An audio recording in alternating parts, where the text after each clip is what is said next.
I'm going to start a new video series. I just got my equipment in that I ordered for doing some bullet casting. And this first episode is going to be on the things that I have collected to do that job, and some thoughts and information that I've gotten from my research. I've read some things in that book behind the pot there, for one, and watched several YouTube videos. Thank you to the fellow YouTube community for putting up videos on their thoughts. I think I've watched almost all of them. I say that jokingly, of course, but I have watched a lot. And just want to, maybe share some things with some people out there that's thinking about getting into casting themselves. Or on the flip side, maybe I'm doing something that someone else that's got experience wants to make a comment about. Please feel free to post those comments. I'm not sure how long this series is going to be. I plan on showing you the tools that I've collected here, and then some smelting, and making ingots, bullet casting, and lubing, and actually reloading the bullets, and maybe even firing some, just to see how they come out. But I'm going to take this step by step and try to document as much as I can, and maybe it'll be beneficial to you and me. So let's start by letting you know what kind of equipment I've gathered to do this job. I've got welder's gloves. I think safety is important, and at least for the first few tries, until I get a feel for how things are going to go, I'm going to be suited up to the max. Gloves, long sleeve, thick cotton shirt, blue jeans, boots, face mask, whole 9 yards. I think that's very important. I've had some incidences with grease before, and lead's a little thicker, and I imagine it's not going to feel too good if it gets on you. So I want to try to prevent that. I know a lot of people don't use thermometers, especially, I say a lot of people, but the people that I've watched do this on YouTube. But I thought maybe it was important to get a thermometer, not so much during the bullet pouring process, but using wheel weights to make my bullets. That's the source that I have, and more about that later. But I think it's important to melt at the right temperature.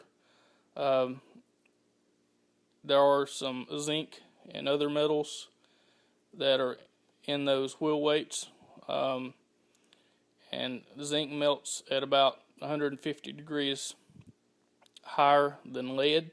So I think the important zone is from 625. I think lead melts at 621.5 degrees Fahrenheit. I'm going to try to stay just under 700. My understanding is that zinc melts at about 775, 780, somewhere in that range. So if I can stay under its melting point, then I can scrape the zinc wheel weights out along with the trash. This is a Lee ladle. It is pretty small. It's about the size of a $50, maybe a silver dollar. I'm going to use this in the actual lead pot here as a skimmer because it is small. The other spoons that I have are bigger. I think it would be harder to get those in there and do what I need to do. This is a Lee 6-cavity mold. I'm going to show you the steps to clean that in just a little bit and get it prepped for first use. It is a .401. I'm loading 40 caliber, so I got one size over the 40, the a thousandth. It's a .401, so it'd be a thousandth over. From what I understand, that's important to get it a little oversized, so it fits in the barrel snug. It gets proper rotation, and the gases that are behind it push it through the bore. It makes for a better shot.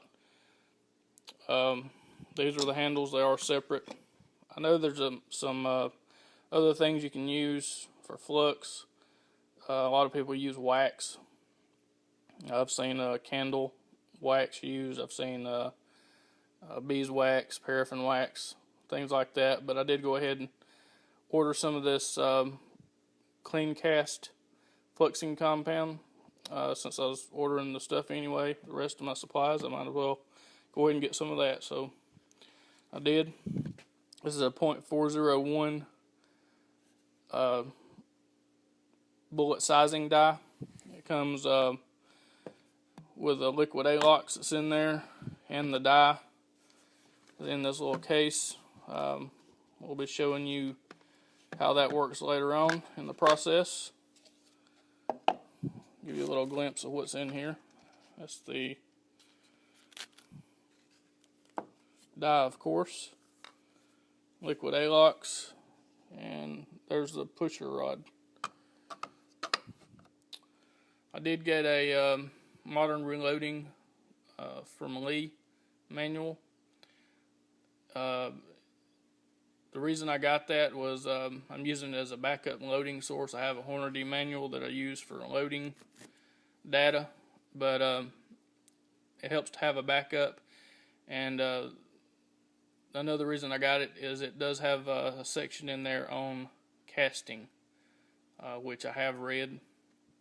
So I'm pulling from that knowledge pool also. And this is my Pro 4 20-pound pot. It is on Lee, and I've already, the only assembly required was screwing the handle on. And I'm not sure how far this thing's supposed to screw on. I screwed it on pretty tight, and it's about as far as it's going to go. I don't know if it's the threads or if this thing just bottomed out, but it still works. And I'm anxious to see how this adjusting screw, what is the proper depth on the adjusting screw to get, a good pour. That's something I'm going to have to experiment with, and I'll try to involve you in that process as much as possible. And here comes some questionable items. I would rather use electricity to do my smelting of the wheel weights. I really don't want to use propane or any kind of gas for that matter. One, the expense, and two, the hassle of using the tanks, but I'm hoping this will do the job. I know from experience this thing gets really hot. I use it during football season, and in my man cave to keep some food warm when people come over and we have little football get-togethers. So it does get pretty hot, so I'm hoping it will get hot enough to do the job. And I'm having trouble finding a container to smell it in. I picked this up for about $7 at Walmart. It is stainless steel. I made sure that I wanted to get something that was at least stainless steel, if not cast iron. The cast iron pots were about $35, and I thought maybe I'd try this. It is a little concerning to me that it's so thin. It's thin metal, and I think safety is important. So I'm going to be watching this pretty closely, just to make sure this thing doesn't fail and I get hot lead everywhere. Ideally, I'd like to have something that's probably about 3/4 as high, maybe a little bit bigger around, and with some kind of pour on the side, because I'd rather pour the lead into my muffin tins from the pot rather than dip it. I think at this point, my train of thought is that it would be easier, but when I actually start doing it, I may change my mind. Running out of time, but quickly, I bought these for $1 a piece. I got a slotted and a non-slotted spoon for the trash on the smelting. Muffin pan is $4 and something, and a pan I'm gonna drop my bullets into. Catch the next.